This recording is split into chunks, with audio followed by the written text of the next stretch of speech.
The Bet by Anton Chekhov. 1.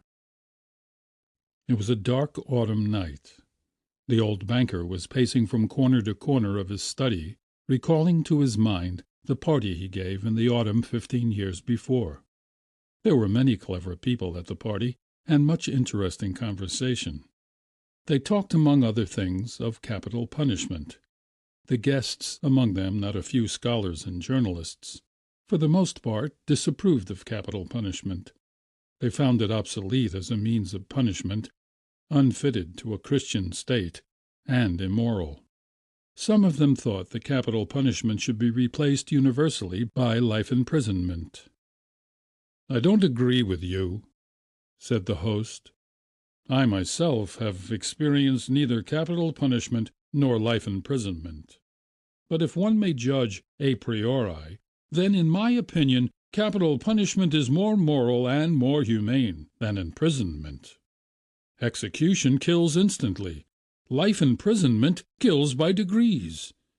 Who is the more humane executioner, one who kills you in a few seconds, or one who draws the life out of you incessantly for years?" "They're both equally important," remarked one of the guests, "because their purpose is the same, to take away life.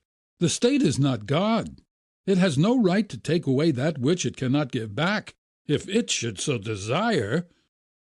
Among the company was a lawyer, a young man of about 25. On being asked his opinion, he said, "Capital punishment and life imprisonment are equally immoral. But if I were offered the choice between them, I would certainly choose the second. It's better to live somehow than not to live at all." There ensued a lively discussion. The banker, who was then younger and more nervous, suddenly lost his temper, banging his fist on the table, and turning to the young lawyer, cried out, "That's a lie! I bet you 2 million you wouldn't stick in a cell, even for 5 years." "If you mean it seriously," replied the lawyer, "then I bet I'll stay not 5, but 15. 15? Done!" cried the banker. "Gentlemen, I stake 2 millions. "Agreed. You stake 2 millions, I my freedom," said the lawyer. So this wild, ridiculous bet came to pass. The banker, who at that time had too many millions to count, spoiled and capricious, was beside himself with rapture. During supper he said to the lawyer jokingly, "Come to your senses, young man, before it's too late. 2 millions is nothing to me, but you stand to lose 3 or 4 of the best years of your life. I say 3 or 4 because you'll never stick it out any longer. Don't forget either, you unhappy man, that voluntary is much heavier than enforced imprisonment. The idea that you have the right to free yourself at any moment will poison the whole of your life in the cell. I pity you." And now the banker, pacing from corner to corner, recalled all this, and asked himself, "Why did I make this bet? What's the good? The lawyer loses 15 years of his life, and I throw away 2 millions. Will it convince people that capital punishment is worse or better than imprisonment for life? No, no. All stuff and rubbish. On my part it was the caprice of a well-fed man. On the lawyer's, pure greed of gold." He recollected further what happened after the evening party. It was decided that the lawyer must undergo his imprisonment, under the strictest observation, in a garden wing of the banker's house. It was agreed that during the period he would be deprived of the right to cross the threshold, to see living people, to hear human voices, and to receive letters and newspapers. He was permitted to have a musical instrument, to read books, to write letters, to drink wine, and smoke tobacco. By agreement he could communicate, but only in silence, with the outside world, through a little window specially constructed for this purpose. Everything necessary, books, music, wine, he could receive in any quantity by sending a note through the window. The agreement provided for all the minutest details, which made the confinement strictly solitary, and it obliged the lawyer to remain exactly 15 years, from 12 o'clock of November 14th, 1870, to 12 o'clock of November 14th, 1885. The least attempt on his part to violate the conditions, to escape if only for 2 minutes before the time, freed the banker from the obligation to pay him the 2 millions. During the first year of imprisonment, the lawyer, as far as it was possible to judge from his short notes, suffered terrible loneliness and boredom. From his wing, day and night came the sound of the piano. He rejected wine and tobacco. Wine, he wrote, excites desires, and desires are the chief foes of a prisoner. Besides, nothing is more boring than to drink good wine alone, and tobacco spoils the air in his room. During the first year, the lawyer was sent books of a light character, novels with a complicated love interest, stories of crime and fantasy, comedies, and so on. In the second year the piano was heard no longer, and the lawyer asked only for the classics. In the fifth year music was heard again, and the prisoner asked for wine. Those that watched him said that during the whole of that year he was only eating, drinking, and lying on his bed. He yawned often and talked angrily to himself. Books he did not read. Sometimes at nights he would sit down to write. He would write for a long time and tear it all up in the morning. More than once he was heard to weep. In the second half of the sixth year, the prisoner began zealously to study languages, philosophy, and history.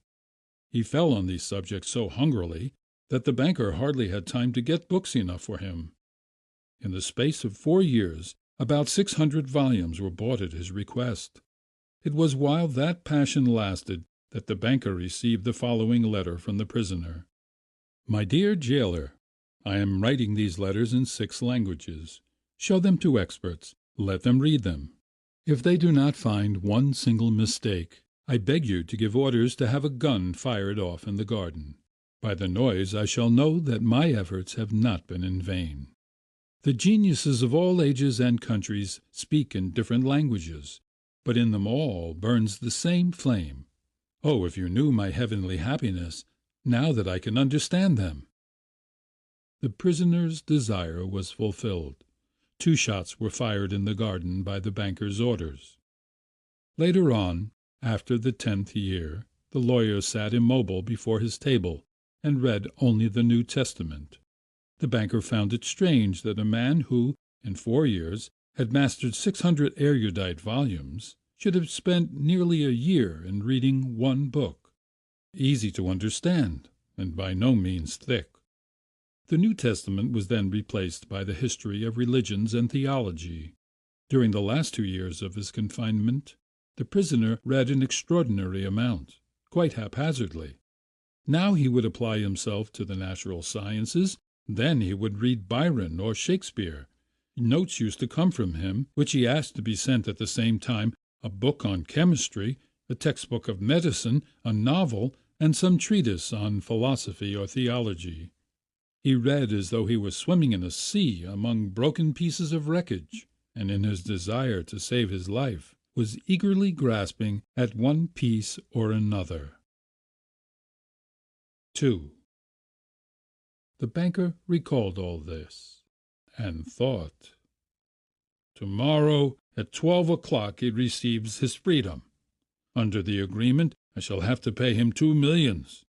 If I pay, it's all over for me. I am ruined forever. 15 years before he had too many millions to count, and now he was afraid to ask himself which he had more of, money or debts. Gambling on the stock exchange, risky speculation, and the recklessness of which he could not rid himself even in old age, had gradually brought his business to decay.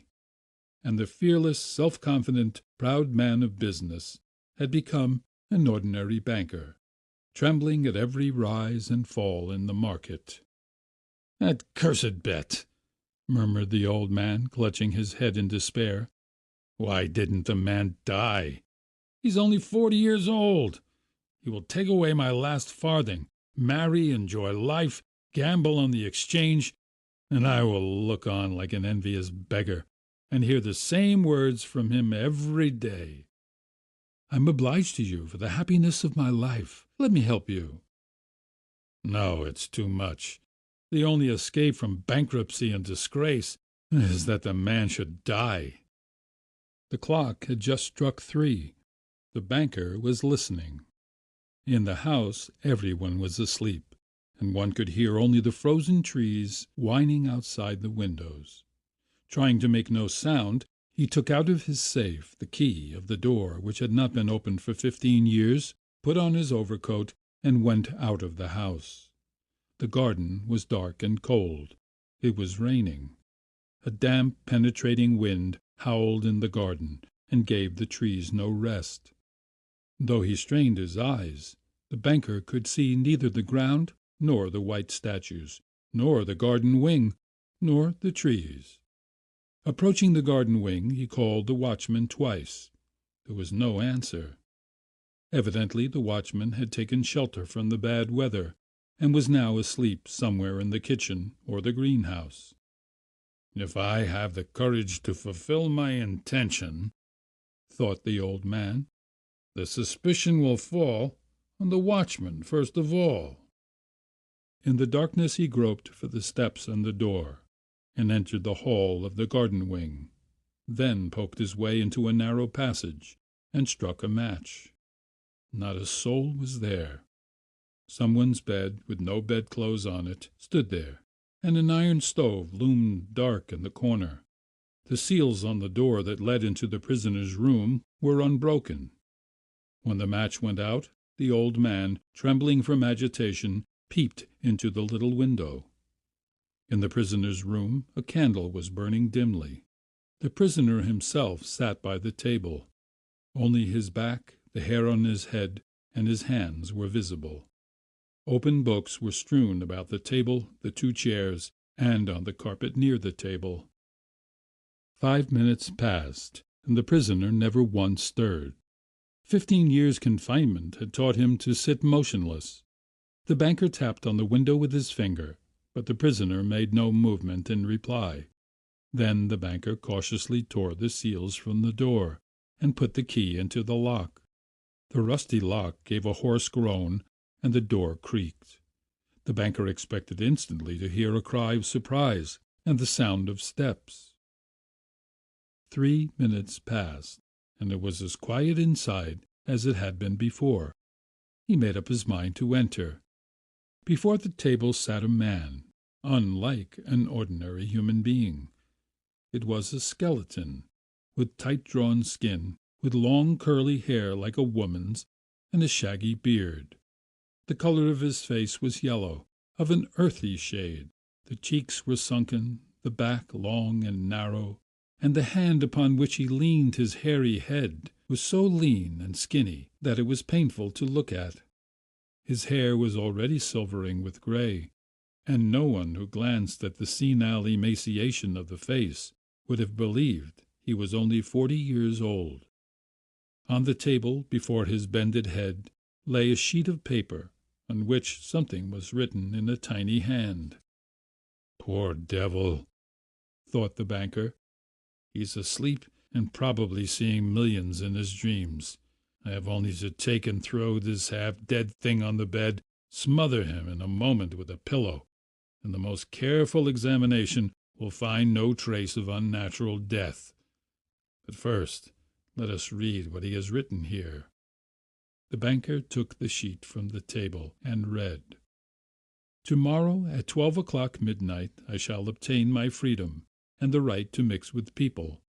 But before I leave this room and see the sun, I think it necessary to say a few words to you. On my own clear conscience, and before God, who sees me, I declare to you that I despise freedom, life, health, and all that your books call the blessings of the world. For 15 years I have diligently studied earthly life. True, I saw neither the earth nor the people, but in your books I drank fragrant of wine, sang songs, hunted deer and wild boar in the forests, loved women, and beautiful women, like clouds ethereal, created by the magic of your poet's genius, visited me by night and whispered to me wonderful tales, which made my head drunken. In your books I climbed the summits of Elbruz and Mont Blanc, and saw from there how the sun rose in the morning, and in the evening suffused the sky, the ocean and the mountain ridges with a purple gold. I saw from there how above me lightnings glimmered cleaving the clouds. I saw green forests, fields, rivers, lakes, cities. I heard sirens calling, and the playing of the pipes of Pan. I touched the wings of beautiful devils, who came flying to me to speak of God. In your books I cast myself into bottomless abysses, worked miracles, burned cities to the ground, preached new religions, conjured whole countries. Your books gave me wisdom. All that unwearying human thought created in the centuries is compressed into a little lump in my skull. I know that I am cleverer than you all, and I despise your books, despise all the worldly blessings and wisdom. Everything is void, frail, visionary, and delusive as a mirage. Though you be proud and wise and beautiful, yet will death wipe you from the face of the earth, like the mice underground. And your posterity, your history, and the immortality of your young men of genius will be as frozen slag, burnt down together with the terrestrial globe. You are mad, and gone the wrong way. You take falsehood for truth, and ugliness for beauty. You would marvel if suddenly apple and orange trees should bear frogs and lizards instead of fruit, and if roses should begin to breathe the odor of a sweating horse. So do I marvel you, who have bartered heaven for earth. I do not want to understand you. That I may show you indeed my contempt for that by which you live, I waive the 2 millions, of which I once dreamed as of paradise, and which I now despise.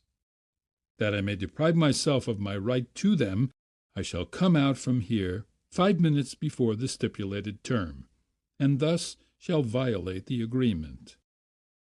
When it had read, the banker put the sheet on the table, kissed the head of the strange man, and began to weep.